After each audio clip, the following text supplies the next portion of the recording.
Hello students, welcome to school of mathematics. I hope आप लोग घर पे होंगे, सेफ होंगे। तो चलिए, आज हम लोग ट्वेल्थ क्लास का फर्स्ट चैप्टर स्टार्ट करने वाले हैं, जिसका नाम है रिलेशन एंड फंक्शन।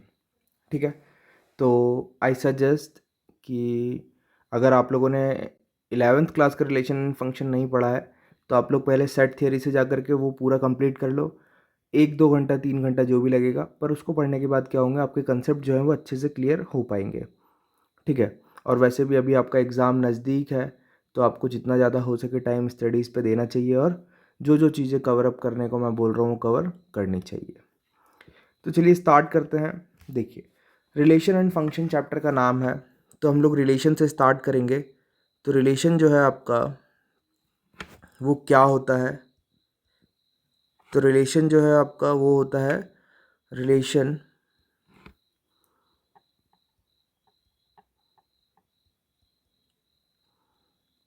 है ना। डेफिनेशन से स्टार्ट करेंगे। रिलेशन इज अ रूल और mapping in which element of set A relate to element of set B। ठीक है, with a definition और रूल। ठीक है, अब इसका मतलब क्या हो गया, यहाँ पर इसका मतलब ये हो गया आपका कि मान लेते हैं एक सेट ये है और यहाँ पे 1 2 3 4 get on the dance floor, है ना, वो वाला नहीं। ये ABCD आपको दिया हुआ है, तो ये इससे मैप कर रहा है, ये भी इससे ही मैप कर लेगा, फिर ये इससे मैप कर जाएगा और ये भी इससे मैप कर जाएगा और इसको हम इससे मैप करा देते हैं। तो यहाँ पर सेट A से सेट B में ये क्या हो गया, R एक रिलेशन हो गया। और इस रिलेशन को मैं कैसे रिप्रेजेंट करूँगा, इसको मैं रिप्रेजेंट करूँगा 1 A 1 B, फिर 2 C 3 C और 4 D।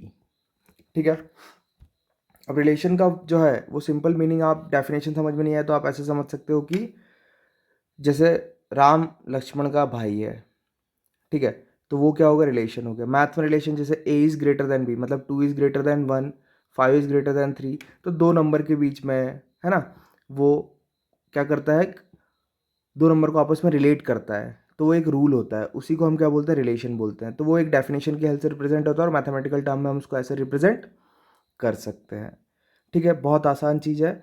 और मैथ्स में तो ये समझ लो आपकी, ये मैथ्स की कैलकुलस की एक बैकबोन टाइप्स है, रिलेशन एंड फंक्शन। फंक्शन तो बहुत ही ज़्यादा ज़रूरी है, तो ध्यान से आपको पढ़ना है। अब इसका एक और डेफिनेशन मैं बताऊं, तो इसका डेफिनेशन बताने से पहले मैं आपको बता देता हूं, जैसे कि आप अगर वीडियो देख करके आए होगे 11th वाला, तो आपको वैसे ही पता लग जाएगा, फिर भी मैं बताता हूं। Cartesian product of two set, तो दो सेट का कार्टेशियन प्रोडक्ट क्या होता है। मान लेते हैं एक सेट आपको गिवन है यहाँ पर A 1 2 3 और दूसरा सेट आपको गिवन है B, वो क्या गिवन है, A B। तो आपका A क्रॉस B जो है वो क्या होता था, वो होता था 1 2 1 A, फिर 1 B, फिर 2 A 2 B, 3 A and 3 B। तो यहाँ पर ये क्या हो जाएगा, आपका कार्टेशियन प्रोडक्ट होगा। तो अगर मैं दूसरी तरह से इसको डिफाइन करना चाहूँ तो मैं ऐसा बोल सकता हूँ कि relation is a subset of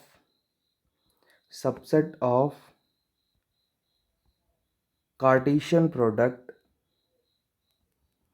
of two set. ठीक है, दो सेट के कार्टेशियन प्रोडक्ट का क्या होगा, सबसेट जो होगा वही आपका क्या हो जाएगा, रिलेशन हो जाएगा। तो बहुत ही सिंपल लैंग्वेज में बहुत ही साधारण डेफिनेशन है। दो सेट का जो कार्टेशियन प्रोडक्ट होगा वो क्या हो जाएगा, वो आपका दो सेट का कार्टेशियन प्रोडक्ट का सबसेट ही क्या होगा, रिलेशन होगा। अब वो सबसेट के अंदर सारे एलिमेंट भी हो सकते हैं और हो सकता है कोई एलिमेंट ना भी आए। ठीक है, तो ये आपका हो गया क्या, रिलेशन। अब रिलेशन में भी क्या होगा, डोमेन, इसकी जो बेसिक बेसिक चीज़ें हैं, domain, range and codomain of a relation. ठीक है, तो डोमेन मतलब क्या होगा,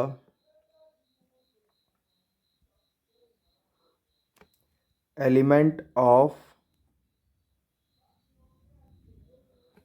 set A, element of set A which have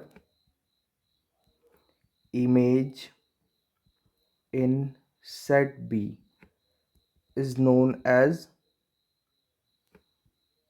domain। ठीक है, मतलब जो भी वैल्यू हम पुट कर सकते हैं वो डोमेन हो जाएगा। और अगर आपका रिलेशन है, ठीक है, रिलेशन क्या है आपका, यहाँ पर ये x कॉमा वाई है। ठीक है, x कॉमा वाई आपका रिलेशन है और यहाँ पर x comma Y belongs to natural number मैंने बोल दिया। तो आपका डोमेन ऑफ रिलेशन क्या हो जाएगा, वो हो जाएगा x, और क्या होगा यहाँ पर ये, where x comma Y belongs to relation r। ठीक है, मतलब x जो भी होगा, आगे वाले जो भी एलिमेंट होंगे वो सारे क्या हो जाएंगे आपके डोमेन। रेंज की बात हम करेंगे तो रेंज क्या हो जाएगा, element of set B those are image of elements of set A is known as range। ठीक है, मतलब जैसे रेंज ऑफ रिलेशन की मैं बात करूं तो वो क्या होगा, y होगा, वेयर x कॉमा वाई जो है आपका वो बिलोंग्स टू क्या हो जाएगा, r हो जाएगा। तो ये हो गया आपका डोमेन, रेंज। फिर क्या हो जाएगा, कोडोमेन। तो कोडोमेन मतलब क्या हो जाएगा कि if relation r is subset of A cross B, then set B, complete set B is known as codomain। ठीक है, मतलब जो आपका सेट ए सेट बी में वो एलिमेंट जिनका इमेज मिल रहा है वो रेंज होगा, और जिन वो पूरा का पूरा सेट बी जो हो जाएगा वो क्या हो जाएगा, कोडोमेन हो जाएगा। ठीक है, अच्छा, रिलेशन जैसे आर कैसे डिफाइन है, आर डिफाइन है कहाँ से कहाँ तक, ए से बी तक। तो इस केस में भी ये जो बी है वो आपका क्या होगा, कोडोमेन। क्लियर है, तो इतनी सी चीज़ें आपको याद रखनी है। क्या हो गया, रेंज हो गया, कोडोमेन हो गया। अब हम लोग थोड़ा और आगे प्रोसीड करते हैं और आगे बढ़ते हैं। तो यहाँ पर हमने रिलेशन क्या होता है, डोमेन, रेंज, कोडोमेन क्या होता है वो हमने सीख लिया है। अब हमें थोड़ा सा और टॉपिक को आगे की तरफ ले जाते हुए पढ़ना है क्या, टाइप ऑफ रिलेशन। ठीक है, तो टाइप ऑफ रिलेशन में क्या आ जाएगा आपका, टाइप ऑफ रिलेशन में आएगा सबसे पहले आपका नल रिलेशन। नल रिलेशन, ठीक है, तो if phi is subset of A cross B, then relation is known as null relation।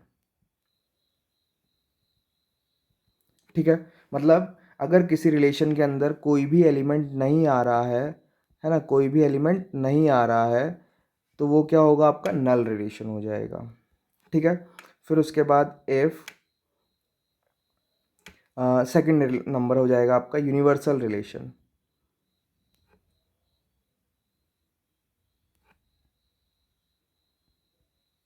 ठीक है, यूनिवर्सल रिलेशन क्या हो जाएगा, if relation is proper subset of A cross B, then relation is known as universal relation. मतलब अगर किसी relation के अंदर पूरा का पूरा Cartesian product of set A cross B आ गया तो वो रिलेशन क्या हो जाएगा, यूनिवर्सल रिलेशन हो जाएगा। फिर third one is identity relation. Identity relation.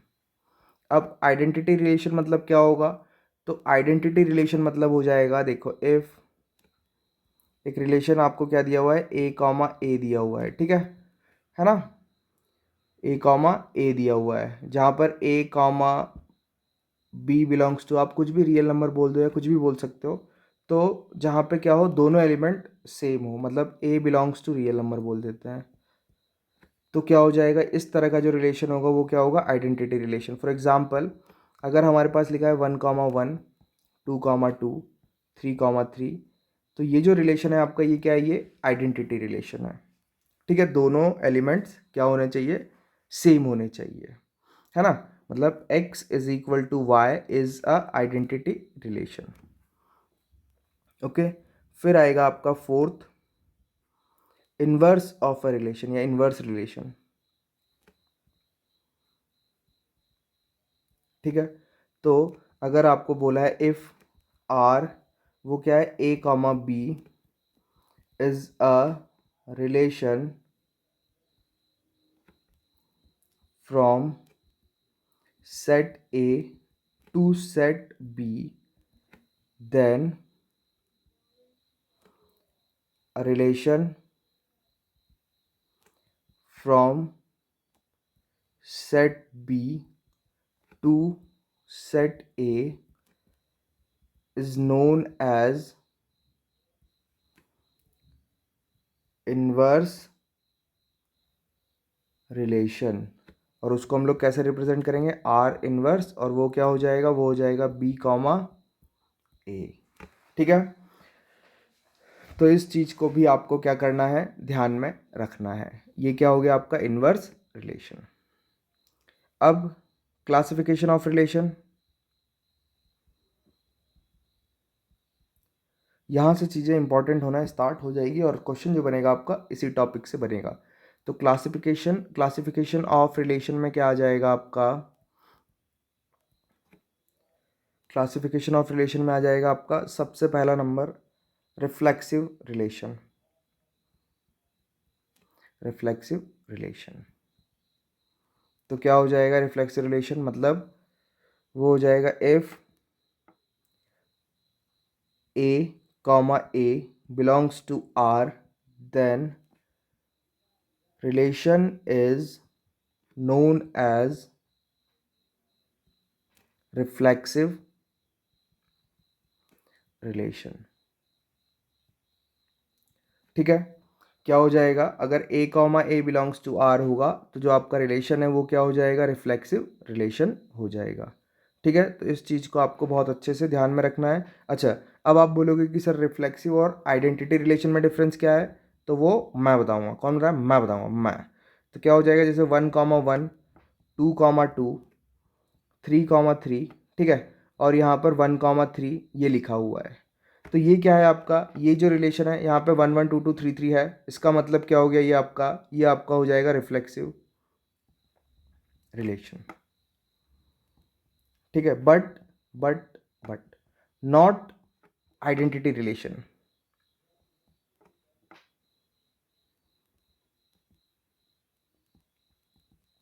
क्यों, क्योंकि 1,3 is also belongs to R है ना। ठीक है, अच्छा, तो आपको एक चीज याद रखनी है अब यहाँ पर क्या, कि all identity relation, all identity relation is reflexive, but all reflexive is not necessarily, क्या हो जाएगा, नॉट नेसेसरली आइडेंटिटी। ठीक है, क्योंकि यहां पर ये आइडेंटिटी में नहीं आ सकता, बट रिफ्लेक्सिव के अंदर ये आ सकता है। ठीक है, तो ये आपका क्या हो गया, फर्स्ट रिलेशन। फिर उसके बाद है आपका second one is symmetric relation.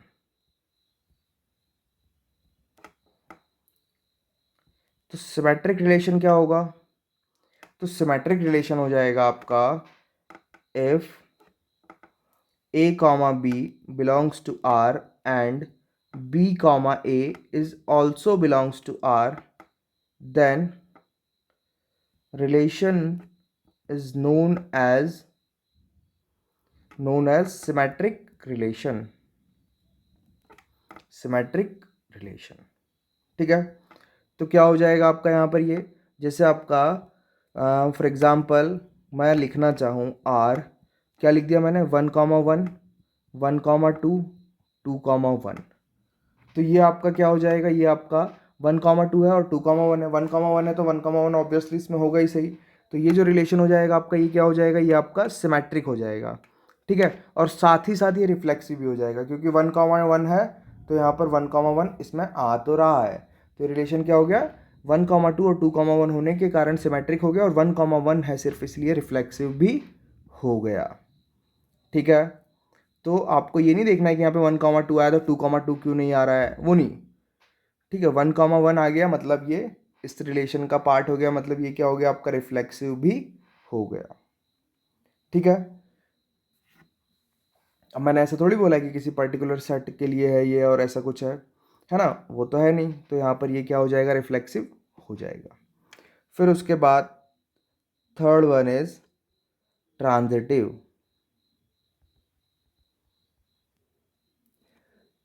तो ट्रांजिटिव रिलेशन क्या होगा, if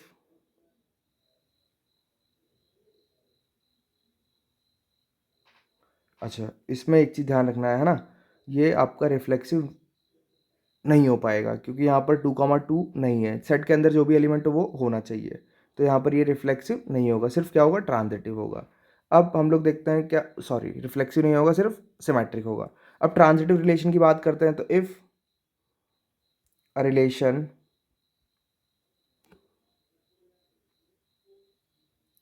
are such that a comma b belongs to R and b comma a is also belongs to R, sorry b comma c is belongs to R, है ना, a comma b belongs to R comma b comma c belongs to R and a comma c is also belongs to R, then relation is known as transitive, ठीक है।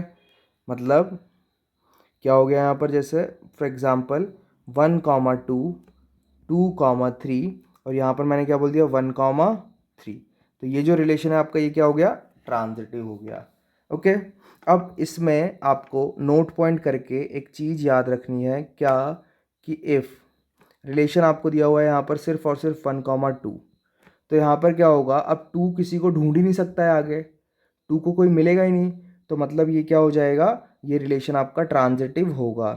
आगे ये क्या हो गया, यहाँ पर 2 जो है वो आइसोलेट हो गया, 2 क्या हो गया, आइसोलेट हो गया, है ना, वो आगे किसी को नहीं ढूंढ सकता। इसका मतलब this is an isolate relation,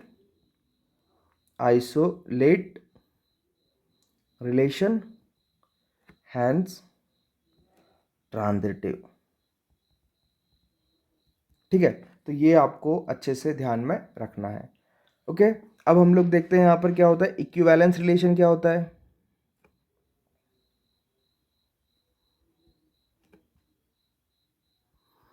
तो इक्विवेलेंस रिलेशन क्या हो जाएगा, तो इक्विवेलेंस रिलेशन हो जाएगा if a relation is reflective, symmetric and transitive,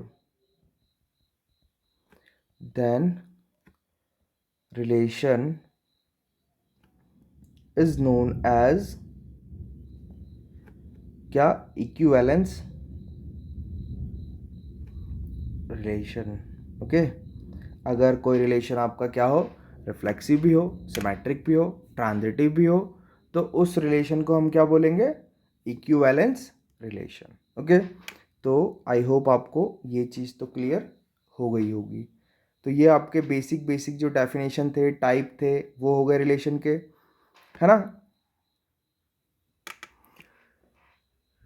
तो चलिए हम लोग यहीं पे ये लेक्चर एंड करते हैं।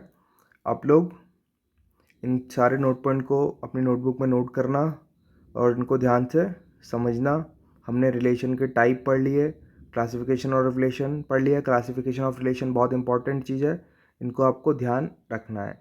अब हम नेक्स्ट वीडियो में जो इस टॉपिक से रिलेटेड सम है उनको सॉल्व करेंगे। तब तक के लिए आप घर पे रहिए, सेफ रहिए, सुरक्षित रहिए। Okay bye, take care.